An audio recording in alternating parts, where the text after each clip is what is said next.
All right, folks, what we got here? We got a snap-on railroad tool. It's a brake adjuster. Model number is M-43331b. It says AAR USA, and it has this symbol here. Um, the time frame of this tool is being used, I'm not sure about. I know it's a vintage tool. You can tell one by the way it's made. A little bit metal blemish there and there. Um, you see that it was not a tool for anything fancy, just as a little multi-tool. It was pretty cruddy when I got it. I let it soak in a bucket of transmission fluid and oil, the old used stuff. And it's sitting there for a few days. And I was able to get their hinge, we'll call it, which is nothing but a steel pin smashed together, back working. It looks like to me at one time this was a tool, then some railroad dude probably drilled a hole into it and smacked the pin together, then snapped on and says, "Oh, thank you for the idea. We'll make millions off that." So, and now they have a little multi-tool here. The railroad track is, well, the nearest railroad here, it would be Norfolk, which is not far. Roanoke has a big train center there, well, depot, whatever you want to call it, where they do a lot of repairs. And I don't know the story on this tool. It's a friend of a friend's relative, we'll say, maybe. And I don't know if he worked for the railroad. I don't know if somebody he knew worked for the railroad. I don't know if he was walking the track one day and found it. But either which way, I don't know the story of it. It's a cool looking multi-tool for the era. It is different. Today's mechanic would not be happy with this in his hand. I'm going to tell you that right now.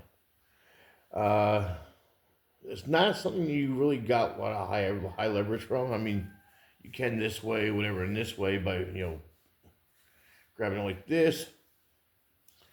I don't see the rod here is small, and if you're a mechanic now that closes his hands, which I don't, you couldn't do nothing. Here is your best bet. The wrench, the way the wrench is, I mean, and without seeing any major marks there, it's not like, I guess it'd be something that did not take a lot of torque to use. Because I would say that if this took a lot of torque to use that wrench, you would be seeing a mark right here somewhere, but you don't. I don't know anything about the railroad. Besides, the train goes past my house once in a while, about 18 miles, well, probably about 8 miles that way, and I can hear it for some funky reason because we got a mountain between us. But I guess the way the horn bounces off the mountains up here, it just comes to my doorstep, which is all good. If one of my viewers are interested in this, let me know. We'll work a deal out. I see them on eBay for like $30.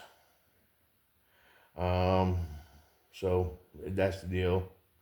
Something like that, and some shipping, and you can be at your doorstep. Sorry, the garage has been a little on the slow video side. I've been working a lot, and I don't have time to do the videos a lot of times when I'm in here working because I'm only getting off realistically one day a week. And with that one day a week, do I really want to set the camera up? And I know I should be more faithful to you guys, but I have not had time, and I apologize for that.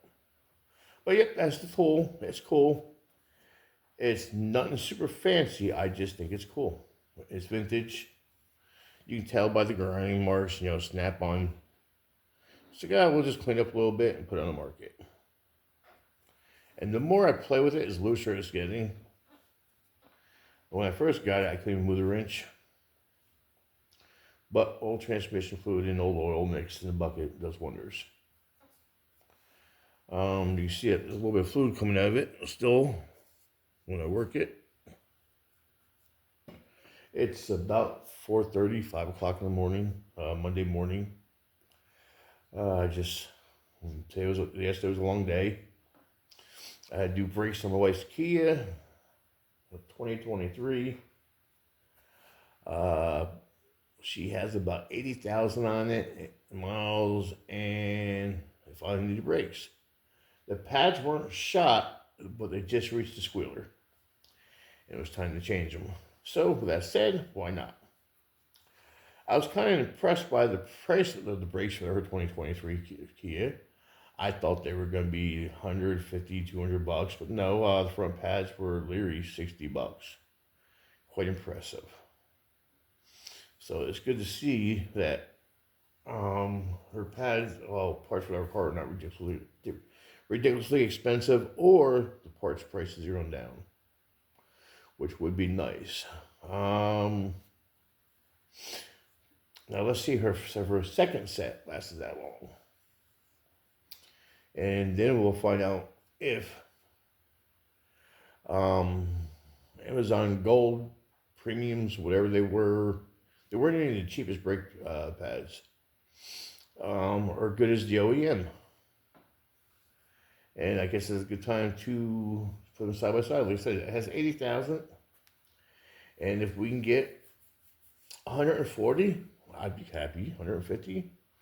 I mean, 80,000, we double it's 160. That'd be awesome. They were just to the point where the squealers started hitting, so that's the reason why I changed them. No rotor damage done. Rotor's just total smooth and be. But yep, back to this tool. It's a cool looking tool. I don't want to keep it here at the garage, and the reason for it is because in a year I'd lose it. My garage is not set up for collectibles. If nobody bites on it, we'll do something different, and I will probably give this to a buddy of mine who does collect tools. All right, later, folks.